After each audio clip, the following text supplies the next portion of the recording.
Fala pessoal, beleza? Bom, no vídeo de hoje eu vou falar sobre os riscos em você investir em DeFi, tá? São basicamente 7 riscos que a gente tem aí quando a gente vai investir em DeFi. O primeiro risco é o risco humano, risco de segurança, risco financeiro, risco de contrato inteligente, o risco sistêmico, risco de oráculo e o risco de algum imprevisto, tá? Esses são os 7 riscos que a gente tem ao investir em DeFi.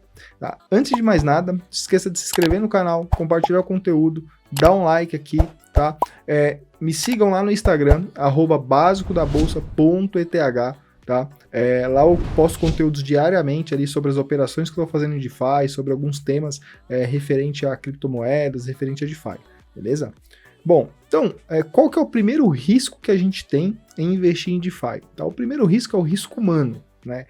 Nós cometemos alguma falha, tá? E isso é mais comum do que parece, tá, pessoal? A gente clica em algum link e não sabe o que está fazendo, porque simplesmente não leu, né, o que está sendo solicitado para você, tá?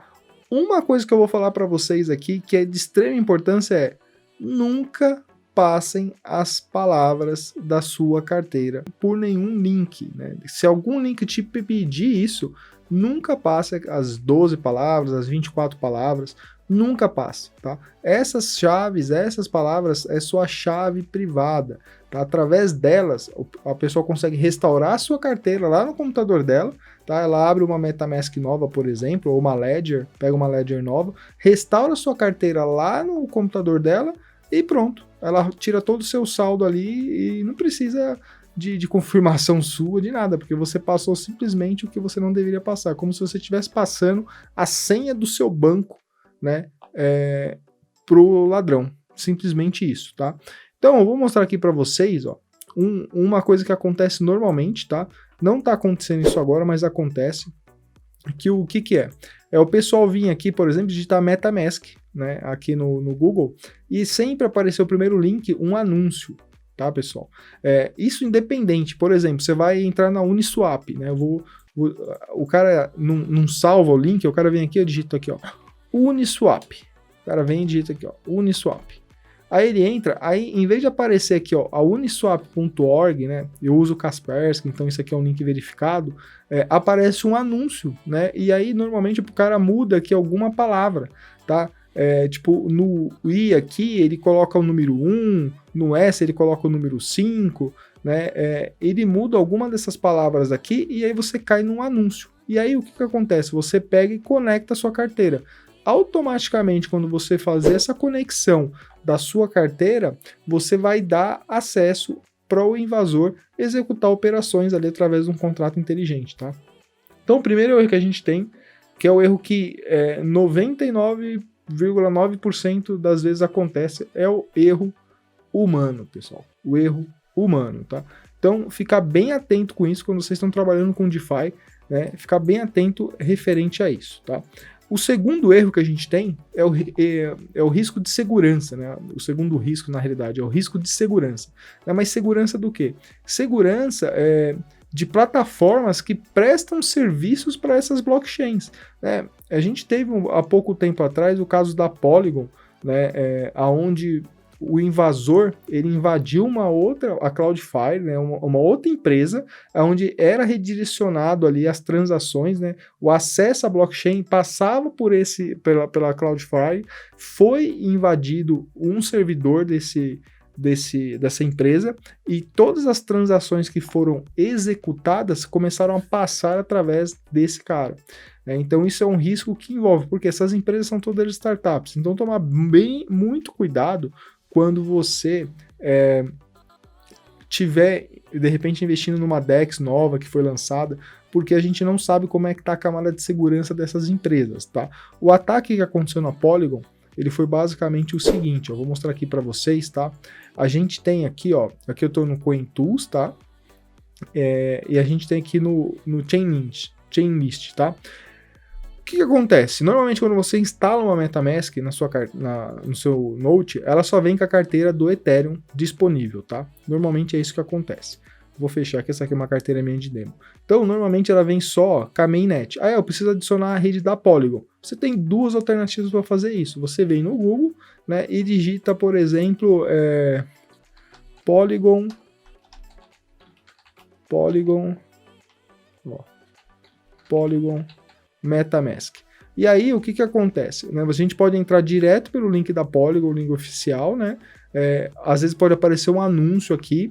Eu vou entrar aqui no link oficial só para mostrar para vocês. Ó. Aí, quando a gente entra aqui, ó, no link da Polygon, ele vai mostrar como que você adiciona a MetaMask, né? A rede da Polygon. E aí tem aqui, ó, Network URL, polygonrpc.com, tá?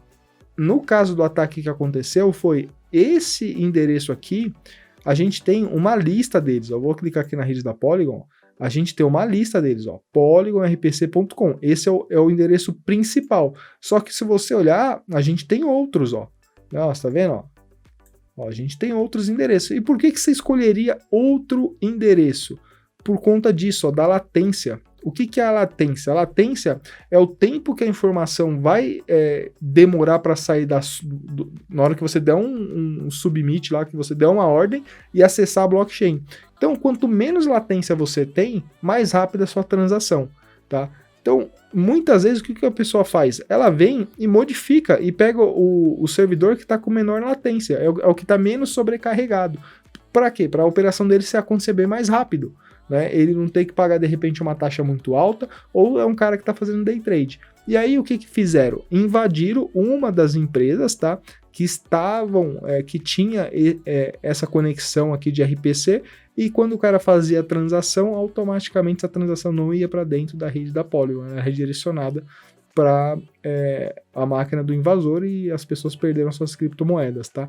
Então tem que ficar bem atento a isso, a esse risco de segurança, mas é um risco de segurança que não envolve a blockchain, tá? É um risco de segurança que envolve terceiros, né? Porque no final das contas, essas máquinas estão rodando numa AWS, tá? Elas estão rodando numa Azure, elas estão rodando no Google, elas estão rodando nessas plataformas, né? A Ethereum, ela não criou uma rede própria ali, ela não tem uma rede própria ali, né? Ela tem uma rede que está rodando em vários outros players aí do mercado, tá? Então tem que ficar bem atento quanto a isso. O outro risco que a gente tem é o risco financeiro, né? É o risco que você corre de perder todo o seu dinheiro, né? Ah, mas como assim, Jorge, perder todo o meu dinheiro?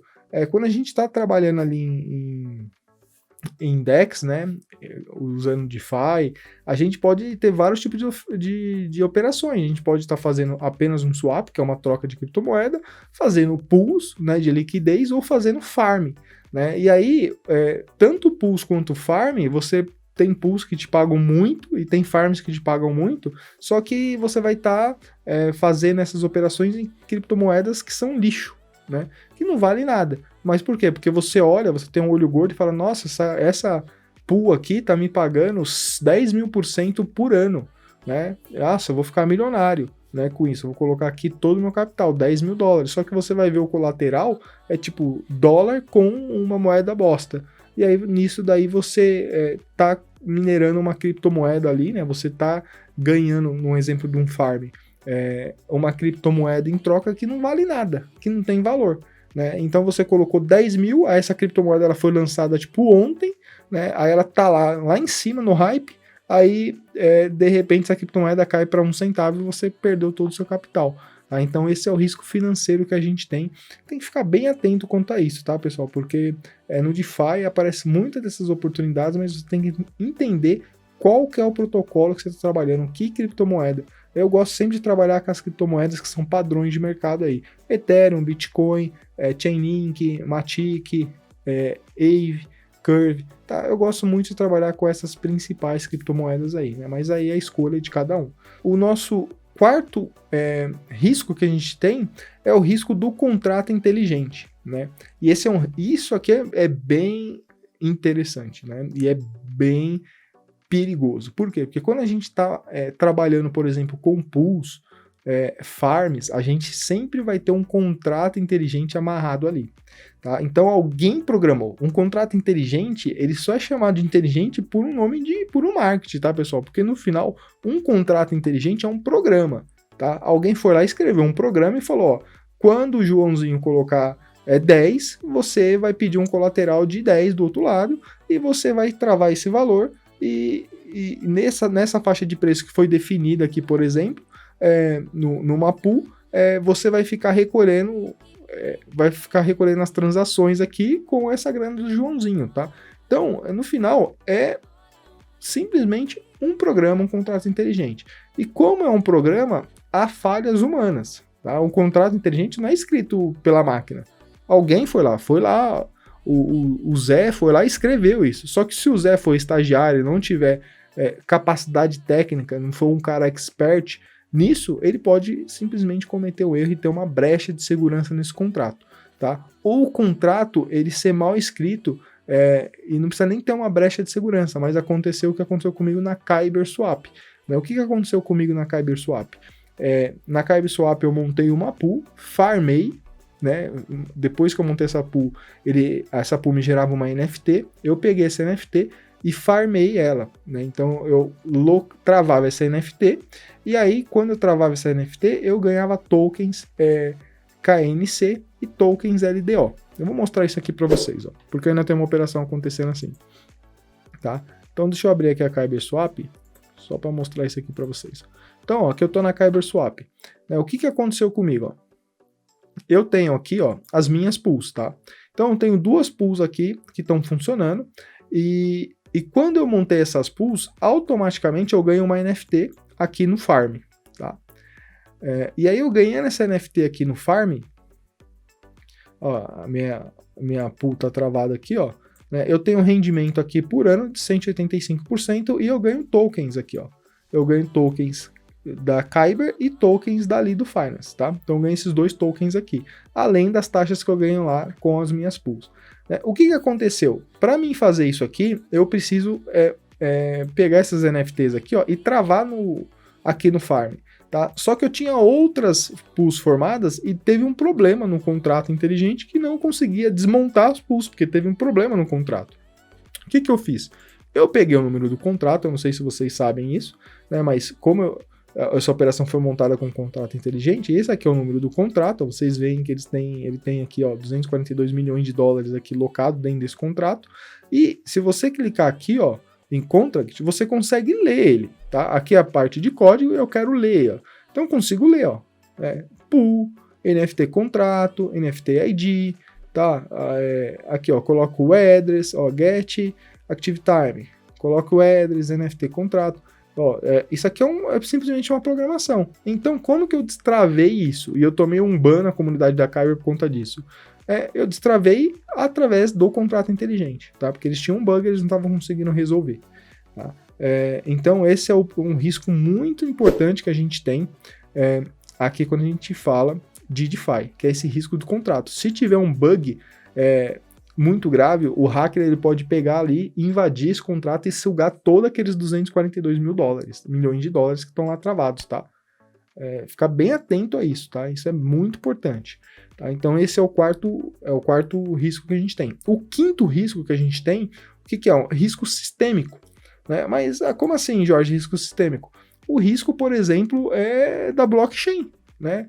O risco da blockchain ela entrar em colapso. Um exemplo que aconteceu isso foi a blockchain da Terra Luna, né? O sistema ali que estava funcionando a blockchain da Terra Luna com a sua stablecoin, ele entrou em colapso e simplesmente a Terra Luna acabou e levou milhões de pessoas aí, levou pessoas a perderem milhões, né? Sem contar as pessoas aí que tiraram as suas vidas por conta disso, tá? Então esse é um risco que a gente tem que estar sempre atento, né? Hoje a gente roda bastante coisa na rede Ethereum, mas você sempre tem que estar com a pulga atrás da orelha, né?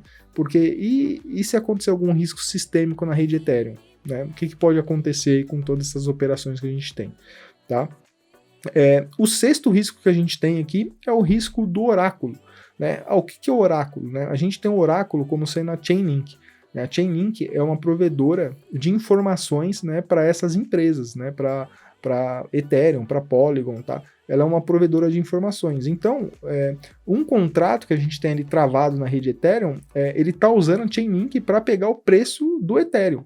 Então a gente tem um contrato que está buscando um preço na Chainlink e qual que é o preço do Ethereum. Então se tiver um problema aqui na Chainlink e tipo a Chainlink passar um preço do Ethereum diferente do que é o preço atual, isso a gente pode também ocasionar e vir em cadeia com aquele risco sistêmico, né? Tipo, uma empresa aqui causou um problema e a cadeia toda quebrou. Por exemplo, se a Chainlink passa um valor para aquele contrato de $1.000 do Ethereum, quando o Ethereum está valendo $5.000. Todo mundo vai ser liquidado ali naquele contrato e isso pode gerar um grande prejuízo aí para o ecossistema, tá, pessoal? E o sétimo risco que a gente tem é o cisne negro, né? É aquilo que a gente não está esperando, né? Então, você sempre tem que estar atento a isso. Nunca alocar todo o seu capital em uma única blockchain. Nunca alocar todo o seu capital numa única operação, tá? Diversifique isso, monte operações em várias blockchains, distribua o seu dinheiro, né? Faça o seu dinheiro ficar distribuído, tá? Porque se tiver algum problema, algum cisne negro, por exemplo, numa rede da Ethereum, né, numa blockchain da Polygon, numa blockchain da Arbitrum, da Optimus, né, isso daí você vai minimizar suas perdas, né? É claro que pode ter um cisne negro simplesmente colapsar todo o modelo, né? Isso pode acontecer também, mas a gente tem que ficar bem atento, né? Então, quanto mais você diversifica, quanto mais você entende os riscos que você está correndo, quando a gente está mexendo com DeFi, a gente minimiza essas perdas, tá, pessoal? Bom, o vídeo de hoje é isso, tá? Se você gostou desse vídeo, deixa um like, compartilha esse conteúdo, tá? Se tiver alguma dúvida, deixa aqui nos comentários do vídeo. Me siga lá no Instagram, @basicodabolsa.eth. Já falei para vocês, postando conteúdo diariamente ali, bastante coisa interessante. Tamo junto, até o próximo vídeo, valeu, fui!